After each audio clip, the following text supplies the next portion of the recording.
आता ओपन केल्यानंतर त्याच्या सर्व्हरला कनेक्ट होईपर्यंत थांबायचं. आता हे सर्व्हरला कनेक्ट होत आहे. हां, आता इथं B1 जे आलं हे सर्व्हर आहे. B1 तुम्हाला साईड स्क्रीन दिसत असेल. B1 आलेलं आहे, हे सर्व्हरला कनेक्ट झालेलं आहे. यानंतर वर बघा सगळ्यात वरती डिस्ट्रिक्ट कोर्ट आणि हायकोर्ट आहे. आता तुमचं जर प्रकरण हायकोर्टामध्ये असेल तर तुम्ही हायकोर्टवरती क्लिक करायचं आहे. आणि तुमचं जर प्रकरण हे हायकोर्टच्या खालचे कोर्ट, जिल्हा कोर्ट किंवा ज्युनियर डिव्हिजन, सिनियर डिव्हिजन या कोर्टामध्ये असेल तर तुम्ही डिस्ट्रिक्ट कोर्टावरती क्लिक करायचं आहे.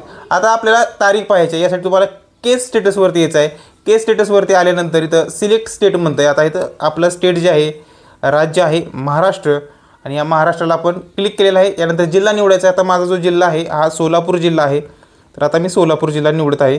तर आता सोलापूरसाठी एसमध्येच आहे सोलापूर. सोलापूर जिल्हा निवडला. आता आपल्याला केस नंबर टाकायचा आहे, म्हणजे आपल्या केसचा नंबर आपल्याला माहीत असणं आवश्यक आहे. आता यापूर्वी तुम्हाला सांगतो मी,